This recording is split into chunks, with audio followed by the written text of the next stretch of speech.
But at the end of the day, what it comes down to for me is the love of this brand. Rockford's always been there for me. The people at Rockford have always been there for me. And like Zach, my boss, always tells us, we're a keeper of the brand right now. The guys before us were keepers of the brand. You have to have that passion, be able to instill in people and show them what it's truly about, right? It's not about boxes. It's not about woofers or amps. It's about the passion we have for it. It's about the sound we can make with those boxes and those amplifiers and those speakers. Hopefully, when it's all said and done, my legacy is I was a great keeper of the brand.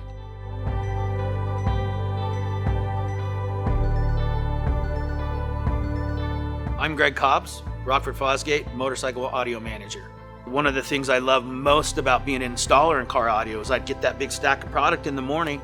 I'd build an enclosure, install the speakers, put the amps in, and at the end of the day, it's a good feeling when you know that you can take all those boxes, install it properly in that car, and make it sound awesome. And the payoff to all of that is when the customer came. You've got a track queued up, you get them in the car, you're all excited, you've already showed them how you put everything in, and you get to turn it on for that first time and that look on their face. It makes that whole time, all that hard work, that's the payoff. We make people's lives better by giving them something they enjoy. So I'm about 3 months in, and the store owner comes to me and he's like, man, you're doing a great job, you're working hard, you're very enthusiastic, you got a great passion, we want to help you get better. So we're gonna send you to Tempe, Arizona to Rockford Fosgate. Like, what? You're sending me to the Mecca. I get to go to Arizona and go to Rockford Fosgate.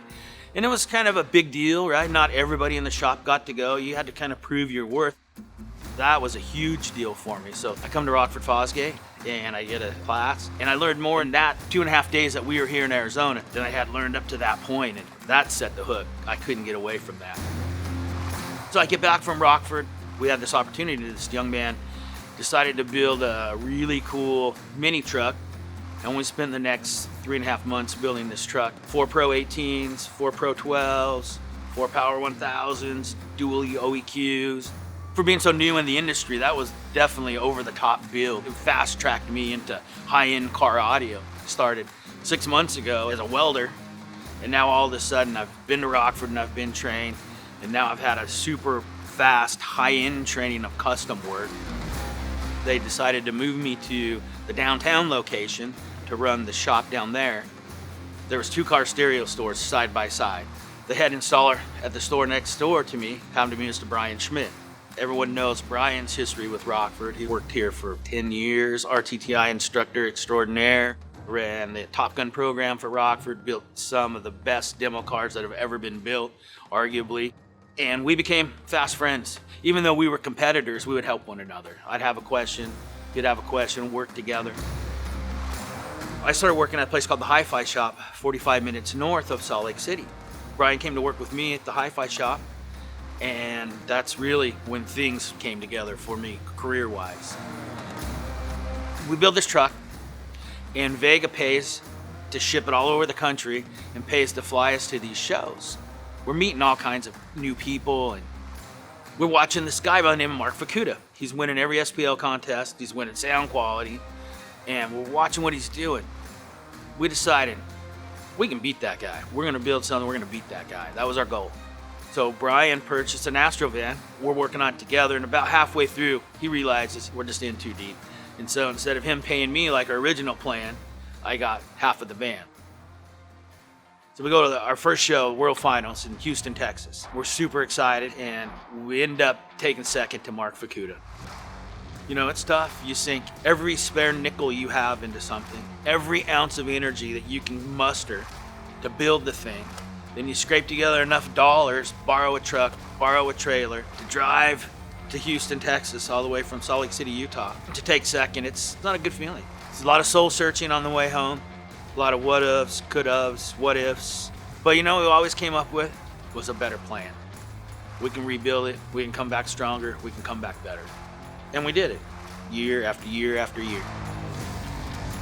Brian got an opportunity to come to work at Rockford. That's when he started at RTTI. Now I've got my best friend working at the factory, so we went one more pass at it.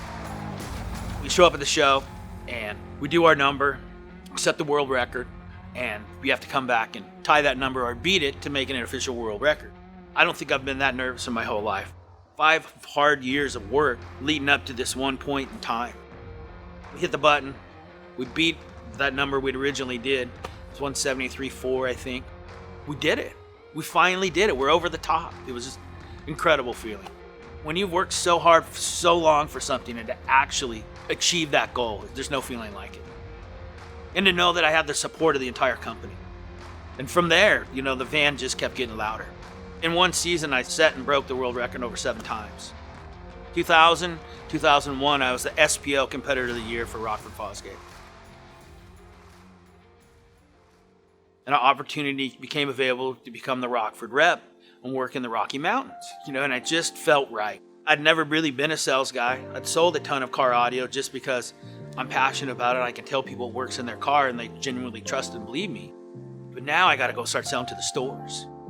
And I really enjoyed that. It was a nice run. Did that for about 5 years. And then I got the call from Rockford. They were resetting their training department. They needed some help down here. 30 days, we sold our house, packed our stuff, and we started work at Rockford. So when I took the job in training, it was only under the pretense that I would eventually make my way to the sales team. Some of my, I'll call them Rockford Idols, the Bill Jacksons, the Brian Carlsons. Those guys, they were always true to their word. If they told me they were going to do it, it happened. And I just thought, man, that is the coolest thing to be able to do that. To find somebody that has the passion and then be able to have the ability to help them. I've always had a passion for motorcycles. Between the different street bikes and dirt bikes that I've ridden and had, it was just a perfect marriage of bringing both of my hobbies together. We'd always sold gear that guys put on bikes, but it was always, just like a lot of manufacturers, it's car audio gear that if they could adapt it and put it on a motorcycle, then so be it. The new products team came up with a concept of a plug-and-play system. It was a great little system, and we got a little bit of success with that, but I knew that we could do better. And the new products team took it to the next level. They built us a bracket so we can mount an amplifier in any of the touring motorcycles Harley makes. And with this bracket, it just opened up all these possibilities. Then they engineered speakers specifically for Harley, element ready, direct fit, high output, all the things that needed to be done. I know what we're working on back in the office. I know where this thing's gonna go. I know what's coming next. And that really builds that fire, that passion to get these guys on board, because we have a whole nother wave of things coming down the pipe that's just gonna be incredible. I've always tried to do the best I can in every step of this game. I tried to be the best retailer, I tried to be the best installer, I tried to be the best rep, I tried to be a great trainer, and I've tried to be an incredible regional, right? I've been in that bay, I've been in that store. When you need a question answered, you need something, you need someone to be able to tell you that. And I've always tried to be that guy for the people that I've dealt with.